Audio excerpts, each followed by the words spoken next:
the Santos wonder kid. Before the fame, before Paris, before Barcelona, there was just a boy from Brazil with a ball and a dream that felt too big for the streets that raised him. Neymar da Silva Santos Jr., a name that soon every commentator would learn to shout. At Santos, he wasn't just another young talent, he was the return of joy. Every touch crackled with electricity. He played like someone who never learned fear. He'd dance past defenders, smile mid-run, and score goals that looked like celebrations of life itself. The mohawk, the tricks, the grin. He didn't invent style, he was style. By 19, he was already Brazil's next great hope. He'd won the Copa Libertadores, been crowned South America's best player, and carried the same badge Pelé once wore. Fans believed he was their bridge back to glory, a new chapter in a book written by gods. But inside the noise and adoration was a different kind of pressure. Every legend who praised him added weight to his shoulders. Every highlight that went viral raised expectations even higher. To the world, he was inevitable, the third genius who would one day join Messi and Ronaldo on football's throne. And yet, somewhere deep down, Neymar must have known that thrones are rarely shared. Across the ocean, two giants ruled football's landscape. Messi, the magician, Ronaldo, the machine. They had already built a world that seemed untouchable. For Neymar to claim his place among them, he'd have to leave home and challenge the impossible. When Barcelona called, it wasn't just a transfer, it was destiny. He was leaving behind the sun-bleached joy of Santos for the cold precision of Europe. The boy who played for love was about to play for history. This was the first version of Neymar, the prodigy, the promise, the prince before the crown. The Barcelona dream.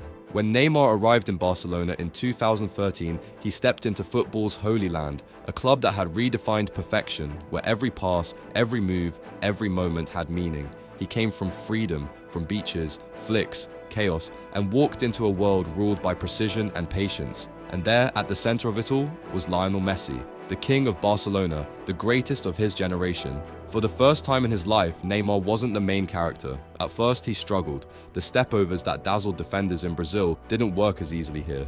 Every mistake felt louder, every miss heavier. He was learning the difference between being good and being great, and that meant letting go of the spotlight he'd always lived under. But Neymar adapted. He learned to read the rhythm of Spanish football, to move without the ball, to be patient before exploding into chaos. Messi's calm rubbed off on him, his humility, his timing, his control. Slowly, Neymar's fire found balance. By his second season, everything began to click. The crowd stopped watching him as a novelty and started watching him as a weapon. He was scoring in big games, smiling again, bringing that Brazilian rhythm to Europe's most disciplined orchestra. And when Barcelona lifted trophies, Neymar's name was being sung right alongside Messi's. But even then, something stirred inside him. Every match, every celebration, he stood beside the greatest, but never above. He was loved, but not worshipped. Brilliant, but not eternal. The boy who left Brazil to chase greatness had found it, but not in his own reflection, for now he was the apprentice standing in the glow of a master. This was the second version of Neymar, the student, the dreamer, learning how to be great in a world that already had its gods. The MSN era. For 2 golden years, football felt unstoppable. Messi, Suarez, and Neymar, MSN, a trio so perfectly in sync it seemed unfair. 3 different styles, 1 single heartbeat. Messi the mind, Suarez the chaos, and Neymar the spark that made it all explode. They didn't just win, they performed. Barcelona became a circus of precision, flicks, volleys, impossible angles, laughter. Every attack was a storm, every goal a celebration, and Neymar was right there in the middle of it, finally free, finally smiling again. In 2015, they conquered everything, La Liga, Copa del Rey, and the Champions League. Neymar scored in the final, lifted the trophy, and for a brief moment the world looked at him not as Messi's student, but as an equal. For the first time, he could almost touch the crown. He became the face of joy and rebellion, the player who danced through defenders but also fought, sweated, and bled for the badge. His chemistry with Messi looked telepathic, their connection pure artistry. Even fans who once doubted him now believed this might be the next king. But somewhere deep down, Neymar knew the truth. Every time he scored, every time the crowd roared, it was still Messi's name they sang loudest. No matter how bright he shined, the light beside him was blinding. And so, while the rest of the world celebrated Barcelona's dynasty, Neymar began to wonder, could he ever build his own? Could he ever step out of the shadow of the man who defined his era?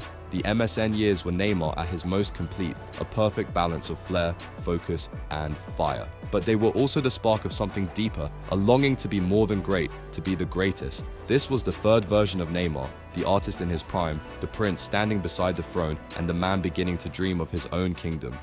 The PSG superstar.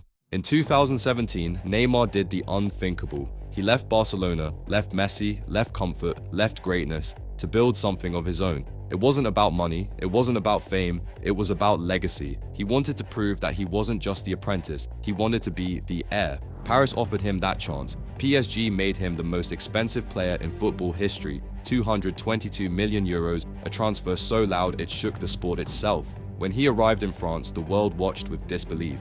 Could he really step out of Messi's shadow and become the king he'd always been promised to be? At first, it looked like he could. He dominated League One. Goals, assists, magic. Every match felt like theatre. He'd twist defenders inside out, score with ease, and celebrate with that old Santos smile. For flashes, it felt like the world belonged to him again. But the higher he rose, the heavier the crown became. Injuries began to follow him. One, then another, then another. Big nights came without him. Champions League dreams faded. And when PSG fell short, blame always found its way to his name. Outside the pitch, the noise grew louder. Parties, headlines, critics. People forgot how good he really was because of how easy it was to talk about everything else. And for the first time, you could see it. That spark from Santos, flickering. He had left Barcelona to escape the shadow of a god, only to build one of his own, made of pressure, loneliness, and expectation. When he played, he was still untouchable. But when he didn't, the world moved on. This was the fourth version of Neymar, the superstar, the showman, the man who reached for a throne and found isolation waiting at the top. The broken genius. By 2020, Neymar had everything: fame, fortune, trophies, yet somehow he looked emptier than ever. He was still a star, but no longer the story.